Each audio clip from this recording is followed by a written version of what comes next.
Paz do Senhor, meus irmãos, uma boa noite a todos vocês. Eu peço que vocês peguem suas Bíblias, abram suas Bíblias em 1 Pedro, no capítulo 2, no versículo 10. E eu quero dizer para vocês que é um prazer ouvir a mensagem do Senhor. É um privilégio poder estar diante de uma Bíblia aberta sendo exposta. É um privilégio estar sentado ouvindo a palavra do Senhor. Eu ainda tenho dúvida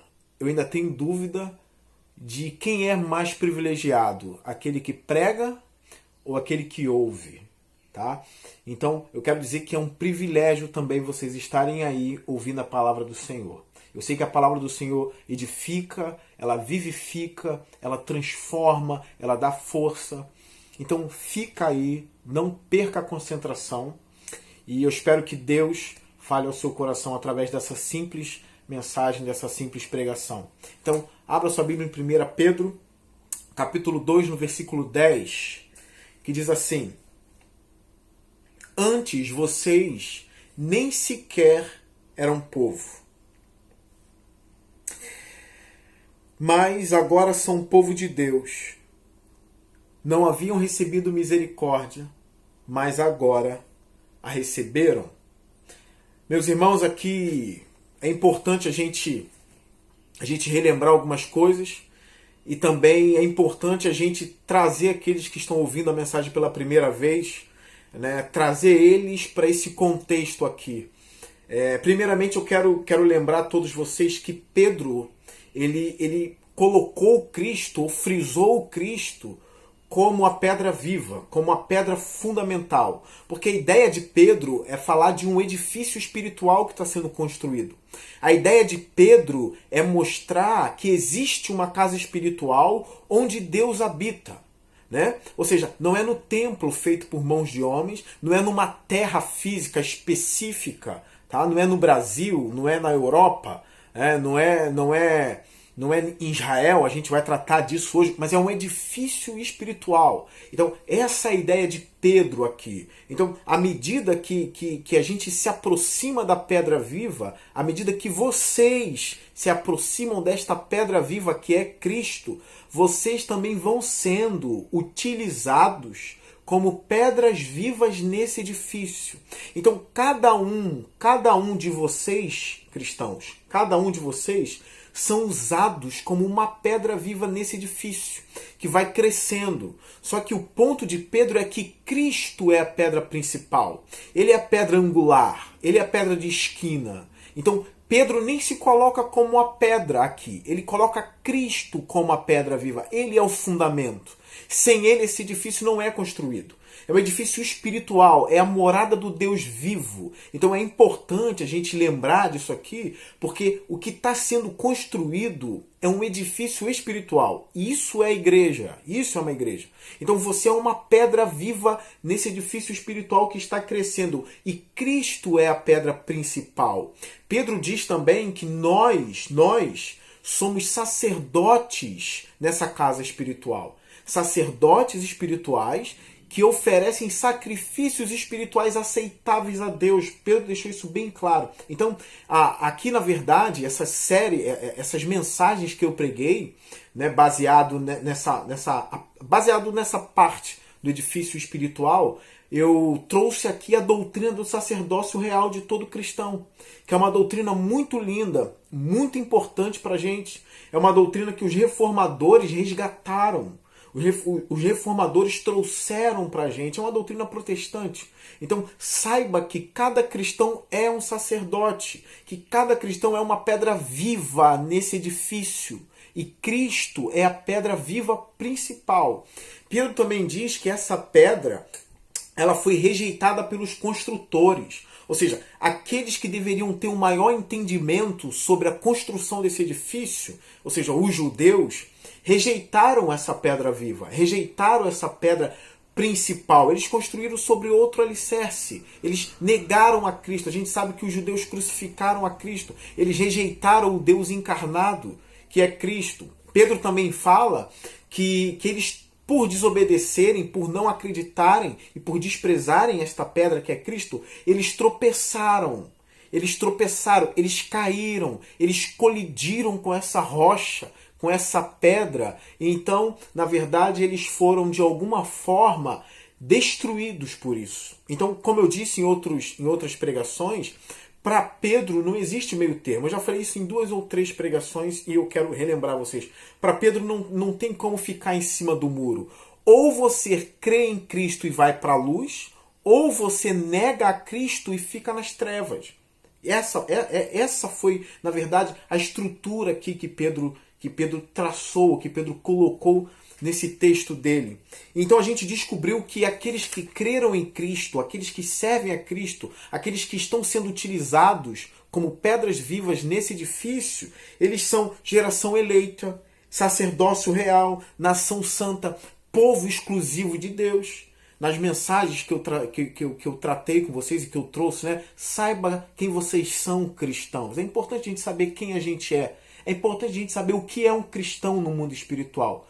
Como Lutero disse, né, que todas as coisas servem o cristão. Até o mal que acontece, na verdade, está servindo para o bem do cristão. Até as tribulações, aprovações, Lutero chega a dizer que até mesmo o tropeço, o pecado, de alguma forma está servindo o cristão. Ele está fazendo com que o cristão seja melhor, mais parecido com Cristo. Como Paulo disse que todas as coisas cooperam para o bem daqueles que amam a Deus. Então, depois dessa pequena introdução, Pedro ele diz no verso 10, e aqui no verso 10 a gente vai encerrar, né, essa doutrina do sacerdócio real de todo cristão. A gente vai encerrar aqui. E Pedro diz assim no verso 10, antes vocês nem sequer eram povo, mas agora são povo de Deus. Então Pedro está dizendo para os gentios. Ou seja, os gentios, quando creem em Cristo, eles fazem parte desse edifício espiritual e são chamados de povo de Deus. Então, o povo de Deus, na verdade, é a igreja. Como Paulo fala lá em 1 Timóteo, no capítulo 3, eu não vou dar o versículo, mas você pode ler todo o capítulo 3 até achar esse versículo, né? Que Paulo diz assim, que a igreja é o firme fundamento da verdade, né? Que a igreja é a coluna e o firmamento da verdade. Ele chega a dizer que o cristão, que as pessoas precisam saber se comportar na igreja, que é a casa do Deus vivo. Então, qual é a casa do Deus vivo? A igreja. O povo de Deus é a igreja. Então, eu sei que tem um debate aí, mas os judeus são o povo de Deus ou não? Né? Quem é o povo de Deus? Eu creio que o povo de Deus é todos aqueles que creem em Cristo Jesus. Então, se você crê em Cristo Jesus, você entra no povo de Deus. Para o judeu fazer parte disso tudo, o judeu precisa crer em Cristo. Como João disse, se eu não me engano, é em 1 João, no capítulo 1, no verso 22, que aquele que nega o Filho, nega o Pai. Os judeus negaram o Filho, eles crucificaram o Filho, eles desprezaram o Cristo e com isso eles negaram o Pai também. Então o povo de Deus é a igreja do Deus vivo. Essa sim é o povo de Deus. Esse sim é o povo de Deus. Então esse edifício é o povo de Deus. Então o que Pedro está dizendo para os gentios é, vocês não eram um povo de Deus, nem sequer um povo de Deus. Porque a gente sabe que os judeus eram o povo de Deus. O Antigo Testamento traz isso, o povo de Israel, o povo do Deus vivo.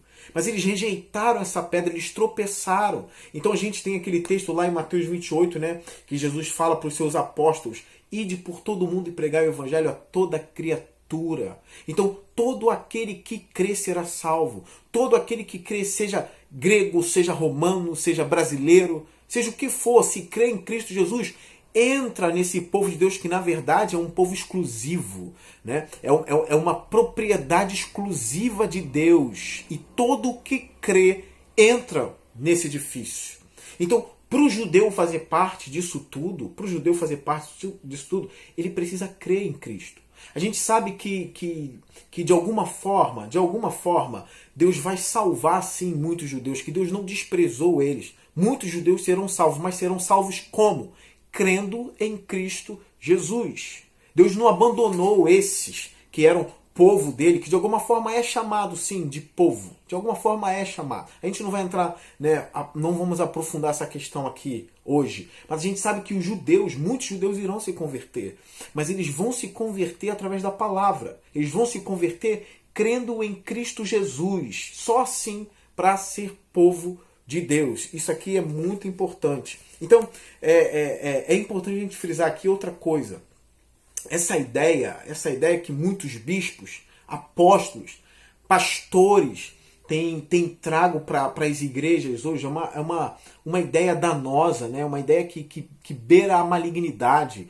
Quando eles chegam oferecendo coisas de Israel, né? Óleo de Israel, areia de Israel, sal do mar de Israel, para que aqueles que creem comprem, né? Comprem para abençoar a casa, para abençoar a família. Eles dizem assim, pela fé, né?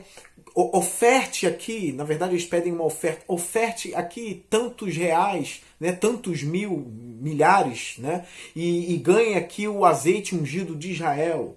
Ganha um saquinho aqui das terras de Israel. Então o crente vai lá e pega aquilo para abençoar a sua casa. Isso fere a doutrina do sacerdócio real de todo cristão. Na verdade, isso humilha o cristão. Porque a gente vê ali um sacerdote, uma pedra espiritual, se rebaixando a uma areiazinha de Israel. Porque colocaram na mente dos crentes, colocaram na mente do cristão, que Israel é terra santa. Terra santa em que sentido? Literalmente, que o solo Israel, o solo de Israel é um solo santo. Né? Então por isso que a gente vê muitos cristãos querendo viajar para Israel, porque creem que existe uma presença de Deus diferente ali. Que ali a presença de Deus está naquele lugar. Né, no lugar físico ali, onde é conhecido hoje como a nação de Israel. Não é? Então eles pisam ali, alguns até se arrepiam, é como se a presença de Deus estivesse ali, né, de uma maneira incrível. Mas na verdade a gente sabe que Deus não habita, né, em templos feitos por mãos humanas. Deus não habita nessas coisas, né, materiais assim. Então, porque a gente vê esses homens chamando Israel de terra santa, e por isso os cristãos ficam, ou os crentes ficam meio, né, alvoroçados com essa ideia. Então, tudo que vem de Israel para eles é santo. Né? Você pegar uma pedra de Israel e botar na igreja, oferte R$300 aqui, essa pedra vai abençoar a sua casa. O povo vai comprar. O povo vai comprar. Então, o que eu creio aqui? Eu não creio que Israel, que a terra de Israel, seja santa. Eu não creio. Santa é a igreja. É isso que eu creio. Santa é a igreja. A casa do Deus vivo chama-se Igreja de Deus, Igreja de Jesus Cristo. Essa é a morada do Deus vivo.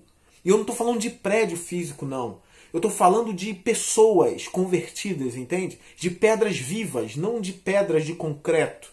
Ali é a morada de Deus. Então, para mim, Israel não é terra santa. Não é. Eu sei que ali há, na verdade, uma presença emocional. Quando você vai para Israel, você visita o túmulo de Jesus, é emocionante, é óbvio isso. Você vê ali a estrada que Cristo caminhou, né, até a morte, aquilo é emocionante. Você é uma terra histórica, né, tem um peso histórico. Então tem uma presença emocional ali, é óbvio, porque Cristo andou, caminhou ali. Né? Agora, dizer que a presença de Deus está ali, numa terra que ela é santa por isso, né? Então usam desse argumento para pegar sal de Israel, óleo de Israel, né? Areia de Israel. Então eu não consigo, isso não entra na minha cabeça. Isso não entra na minha cabeça. Eu creio, vou repetir, que terra santa é a igreja.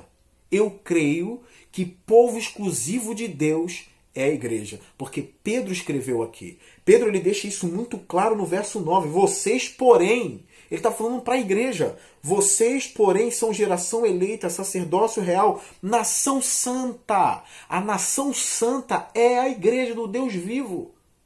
Entenda, isso aqui é Pedro dizendo. A nação santa é aquele edifício que ele está falando no verso 4, no verso 5, que está sendo construído. É um edifício espiritual. Isso é a terra santa. Isso é a nação santa. Não é Israel. É por isso que o povo de Deus, é por isso que muitos que acabam crendo na palavra do Senhor, muitos estão sendo subjugados por areia, por sal grosso, por óleo de Israel. Então aqui fica... É por isso que essa doutrina do sacerdócio real de todo cristão é importante, irmãos. É por isso, para que você saiba quem você é, para que você não se humilhe perante essas coisinhas e essas baboseiras que vêm de Israel. Entende? Não se humilha perante isso. Pegue essa pedra que você recebeu de Israel, esse óleo que veio de Israel, taque pela janela, taque fora, feche a sua janela, dobre o seu joelho e vá orar, sacerdote.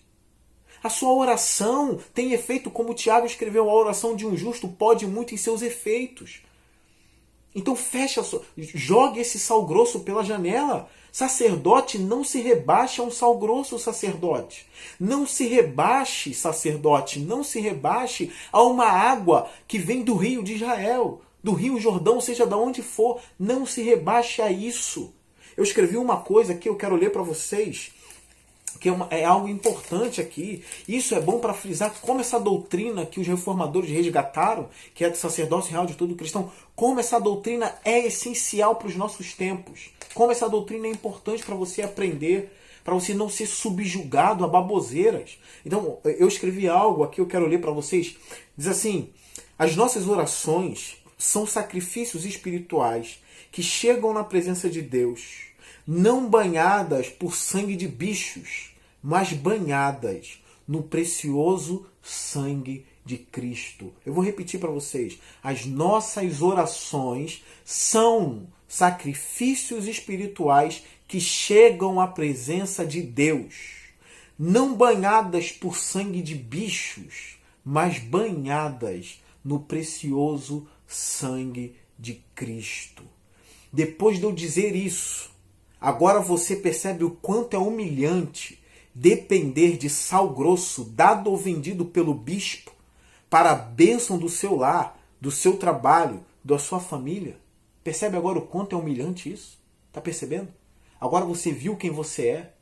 E agora então você está percebendo o quanto é humilhante se prostrar e se sujeitar a um objeto que vem de uma suposta terra santa. Você é um sacerdote em Cristo. Então pare com essas práticas e saiba, como eu preguei na semana passada, quem você é, cristão.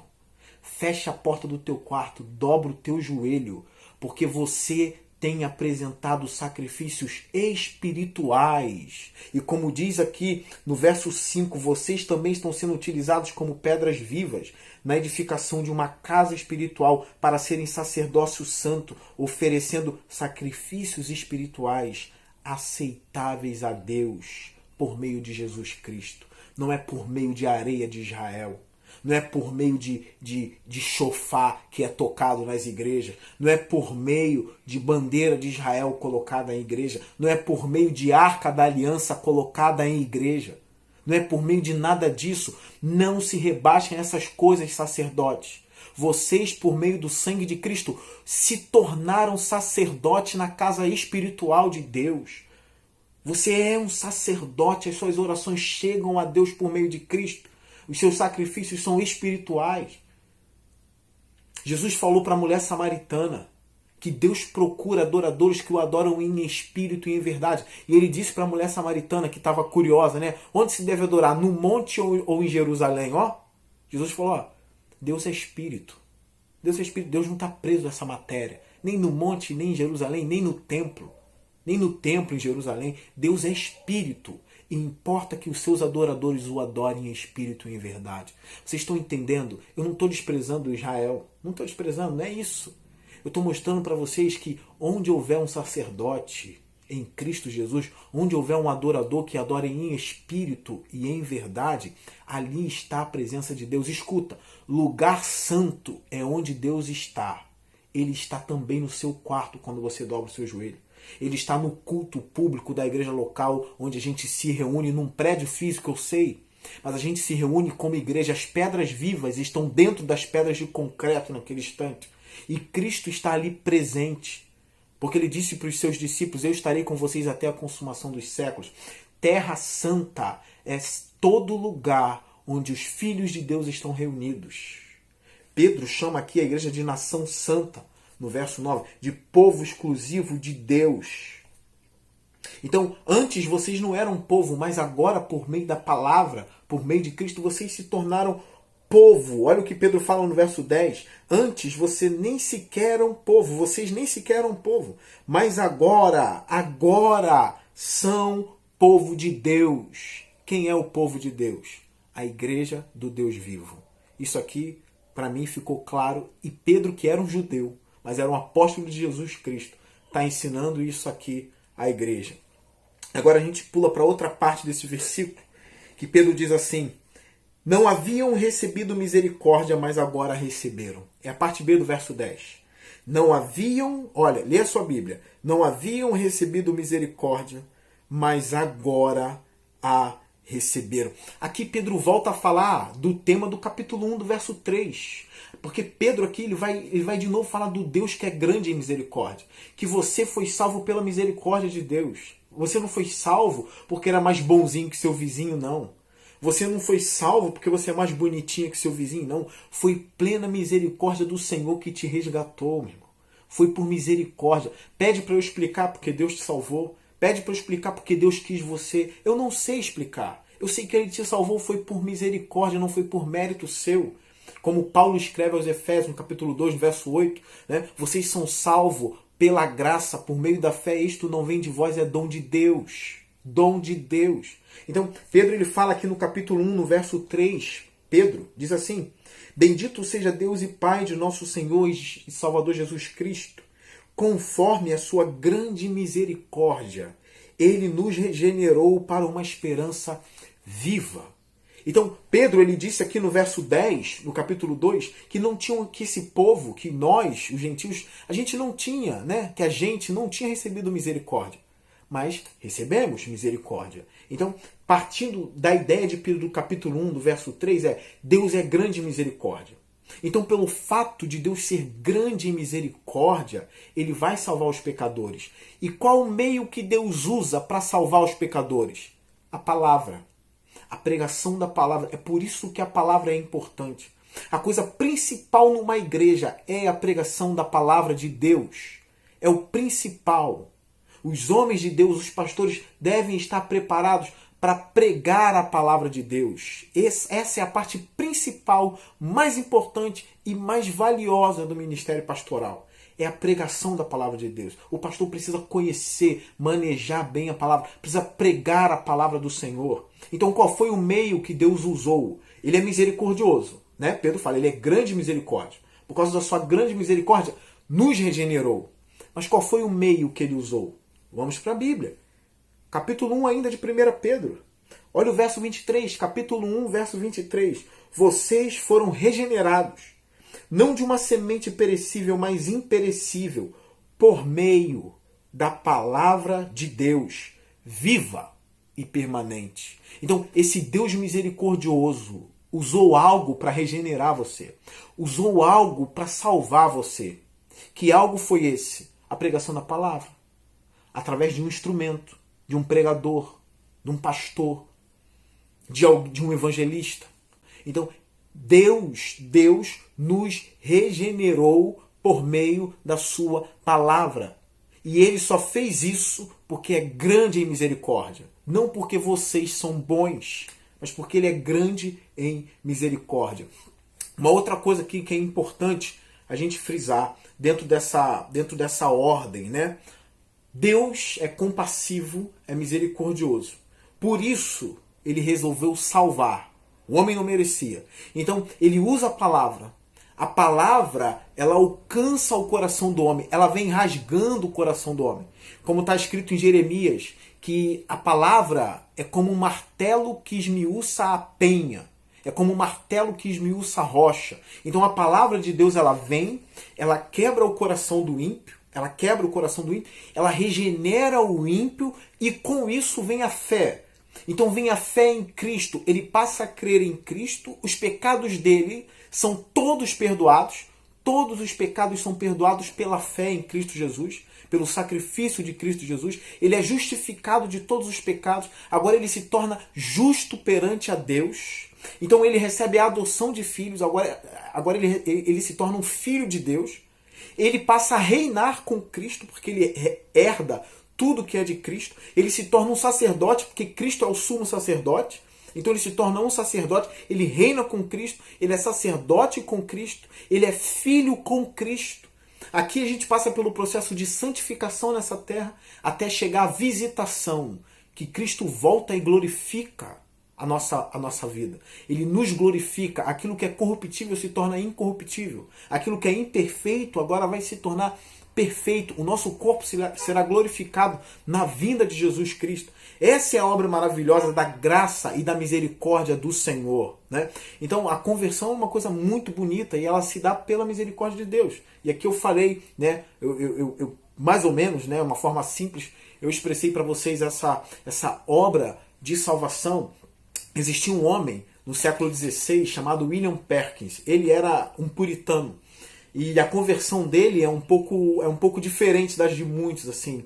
Tudo sempre é pela palavra, né? Sempre é pela palavra, mas cada um tem uma experiência de conversão para contar como se deu, o que aconteceu, né? Alguns caíram no chão de joelhos, desesperados, e encontraram a graça do Senhor, né? Outros estavam no culto, ouviu a palavra, se alegrou. Mas a conversão de William Perkins, que é esse puritano do século XVI, se deu da seguinte maneira. Ele era um homem beberrão, era um alcoólatra. Ele era fascinado, presta atenção, fascinado por magia negra, ocultismo, né? Então ele era fascinado por essas coisas. Até que um dia ele estava passando e ele viu uma mãe repreendendo um filho, fazendo alusão a ele, a William Perkins, entende? Ela estava repreendendo o filho dela, fazendo alusão a ele. Ou seja, mostrando que existia um homem que era mau exemplo e dando um nome para o filho. É como se ela estivesse dizendo assim para a criança, para o filho dela: você está muito desobediente, menino. Você quer ser perverso como William Perkins? Você quer ser um beberrão, um homem imundo, depravado, como aquele homem lá? Ele escutou a mãe usando ele como um mau exemplo. Entende? A mãe não desejava que o filho dela crescesse e se tornasse um William. Então ele ouviu isso, na hora que ele ouviu isso, ele se entristeceu, através da repreensão de uma mãe no filho. Agora, quem levou ele ali para ouvir isso, eu não creio em sorte, né? E nem em coincidência, eu creio em providência.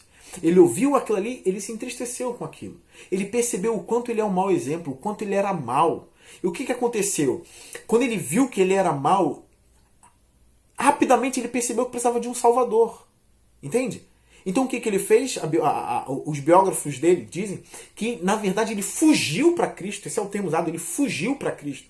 Ele correu para a presença de Cristo porque ele entendia que havia um Salvador. Esse Salvador era Cristo. Então ele se converte, ele estuda teologia, ele troca as práticas de magia negra pela teologia, ele estuda a palavra do Senhor, ele se torna um grande pregador da palavra de Deus. Mas não é um pequeno, ele se torna um grande pregador da palavra de Deus, um grande conhecedor da Bíblia, mas que sabia também pregar para gente simples, né? Usar a linguagem para gente simples aprender. Então ele era um erudito, ele estudou muito teologia, mas ao mesmo tempo ele sabia passar essa mensagem. Então, num determinado momento ali, houve encontro dele com prisioneiros, né? E um prisioneiro chama a atenção. Um homem que estava condenado à morte era um prisioneiro e ele pregava também para esses homens. Então esse livro aqui, da editora Pés, né? Paixão pela Pureza, um livro fininho, mas é um livro que tem muita preciosidade, meus irmãos. Muita preciosidade. Então, se você, sei lá, compra ou peça emprestado, é um livro bom. E aqui conta um pouquinho dessa história do William Perkins com os prisioneiros, né? Na verdade, com um prisioneiro aqui. Um prisioneiro chamou a atenção dos biógrafos aqui. Eu quero ler essa parte para vocês. Diz assim, presta atenção, é um texto muito rápido e edificante. Samuel Clarke dá-nos um notável exemplo do cuidado pastoral de Perkins. Diz ele que um prisioneiro condenado, estava subindo ao patíbulo, parecendo meio morto, quando Perkins lhe disse: que é isso, homem? Que é que há contigo? Estás com medo da morte? Então William Perkins estava vendo esse prisioneiro que estava sendo condenado à morte e o semblante dele já era de morte antes de morrer. Então ele chama o homem: que é isso, homem? Ele era um prisioneiro. Por que está assim? Por que seu semblante está assim? Você está com medo da morte? O prisioneiro confessou que tinha menos medo da morte do que viria depois. Então o prisioneiro faz uma confissão para o William. Ele diz assim: não é da morte que eu temo, eu tenho mais medo do que vem depois da morte. Ou seja, a condenação eterna. Esse prisioneiro sabia disso. Então o William diz para ele, o William Perkins diz assim: sendo que dizes, desce para cá de novo, homem, e verás o que a graça de Deus vai fazer para te fortalecer. Olha a ousadia dele. Quando o prisioneiro desceu, os dois se ajoelharam juntos, dando as mãos, e Perkins elevou uma oração tão eficaz de confissão de pecados que fez o pobre prisioneiro explodir em abundantes lágrimas. Convicto que o prisioneiro foi levado abaixo até as portas do inferno, Perkins mostrou-lhe o evangelho em oração. Clark escreve que os olhos do prisioneiro foram abertos e ele pôde ver que as negras linhas de todos os seus pecados foram cruzadas e canceladas pelas linhas vermelhas do precioso sangue do seu Salvador crucificado, aplicando-o tão amorosamente à sua consciência ferida que o fez romper-se outra vez em novas torrentes de lágrimas pela alegria da consolação interior que ele encontrou. O prisioneiro levantou-se, subiu honrosamente a escada, deu testemunho da salvação que há no sangue de Cristo e suportou pacientemente a morte, como que se vendo de fato libertado do inferno que antes temia e o céu aberto para receber sua alma, para grande regozijo dos espectadores. Então aqui você vê o William Perkins como a palavra de Deus salvou um pecador aqui, mas ele usou o recurso da oração para pregar a palavra para aquele homem. Ele se ajoelhou com aquele homem, ele fez uma oração de confissão de pecado, ou seja, dentro da oração dele, ele colocou os elementos da palavra de Deus que diz que o homem é pecador, que o homem é depravado, que a alma do homem é pecadora, ela caiu, ela precisa de Deus. Então o homem começou a chorar por causa da convicção do pecado dele, ele era um prisioneiro. E logo depois ele apresenta as boas notícias, o evangelho na oração. Então provavelmente ele começou a falar, mas Cristo deu a vida dele pelos pecadores. Há em Cristo o poder de salvar o mais vil dos pecadores. Então tudo isso em oração. Porque o texto diz assim que ele mostrou o evangelho em oração ao prisioneiro. Né? Eu já tive um pouco dessa experiência. São coisas tristes que fazem parte, né, do ministério. Às vezes a gente se encontra com pessoas que já estão morrendo, né? Pessoas que já estão morrendo e na verdade nem tem tempo de ouvir 40 minutos de exposição bíblica. As pessoas estão tão abatidas que a gente olha, a pessoa já está morrendo, está minguando, a morte está buscando a pessoa. Então a gente fala ali rapidamente do evangelho. Então na oração a gente usa esse recurso, porque a pessoa na oração ela fecha os olhos, ela ouve a oração porque ela tá querendo receber algo. Então na oração, isso já aconteceu, de eu pensar e falar assim, eu vou usar os recursos da pregação do evangelho na minha oração. Então através da oração eu vou falar do pecado do homem, vou falar da graça que há em Cristo, as boas notícias do evangelho. Então isso acontece, a gente não tem muito tempo, e na oração a gente ora, na verdade, o evangelho, as boas notícias ali para a pessoa. Então foi o que esse homem, o William Perkins, fez. Ele foi salvo, mas ele salvou muitos também por meio da palavra. A palavra estava na oração dele. É um testemunho lindo. Então, a misericórdia do Senhor ali salvando um pecador, um grande pecador. É o que Pedro fala para os gentios, né? Vocês receberam misericórdia, vocês não tinham, mas agora receberam. Então, essa pergunta, você recebeu misericórdia? Se você creu em Cristo, você entregou a sua vida para Cristo, você deseja a Cristo, você recebeu misericórdia. Você entregou a sua vida a Ele. Você ouviu, seu coração se abriu.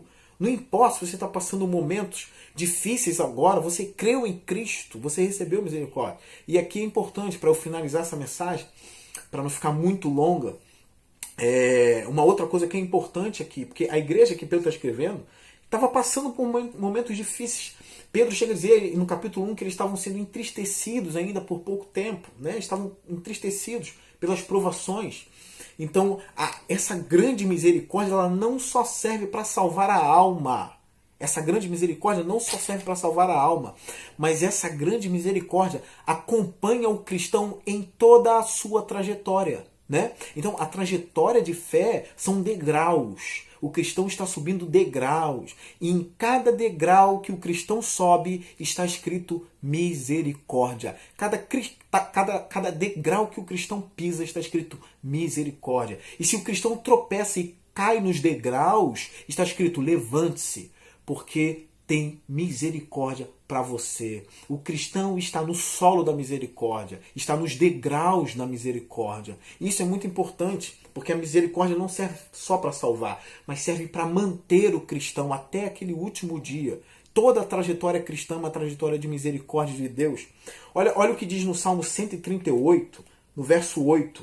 Salmo 138, no versículo 8. Eu já estou encerrando a mensagem.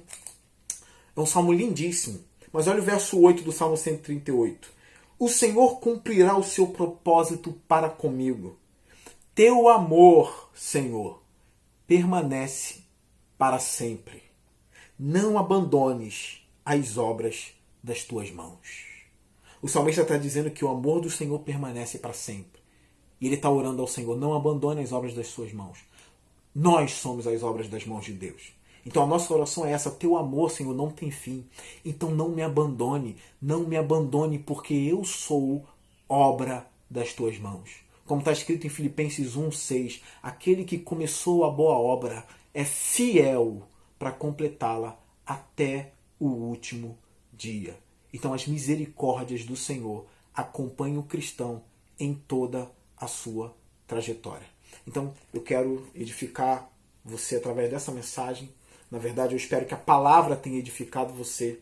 E eu peço que você lembre, cristão, nos piores momentos da vida, porque eu sei da sua caminhada, você foi salvo pela misericórdia, mas você vive pela misericórdia. Que você venha fazer como Jeremias em Lamentações 3. Mesmo ele suportando todo o fardo pesado, toda a inquietação que ele revelou ali, Jeremias chega a dizer que tudo de bom que ele tinha se foi, assim como tudo que ele esperava do Senhor. E que a alma dele estava desfalecendo dentro dele. Jeremias fala isso. Lê depois o capítulo 3 de Lamentações. Mas depois ele diz assim: todavia, quero trazer à memória, ou em outras versões, lembro-me do que pode me dar esperança. Que as misericórdias do Senhor são a causa de nós não sermos consumidos. Porque as suas misericórdias não têm fim. Elas se renovam a cada manhã. A cada manhã. Então, cristão, se fortaleça em Deus. As misericórdias do Senhor salvaram você e mantêm você no caminho. Saiba quem você é. As misericórdias do Senhor estão, na verdade, são a causa. As misericórdias são a causa de nós não sermos consumidos. Confie em Deus. Saiba que independente do momento que você esteja passando, independente do momento, seja um momento escuro, seja um momento de trevas, seja um momento de dúvidas, seja um momento de tristeza, saiba que você está no solo da misericórdia do Senhor. Antes, você nem era povo, mas agora você se tornou povo e agora recebeu misericórdia do Senhor. Que Deus nos abençoe, que Deus esteja conosco e nos dê graça suficiente, misericórdia suficiente, para a gente chegar até o fim. Que a gente possa ouvir a voz do Cristo falando aos nossos ouvidos. A minha graça te basta, pois o meu poder se aperfeiçoa na sua fraqueza. Que Deus nos abençoe, que essa mensagem possa edificar a sua alma e o seu coração. Amém.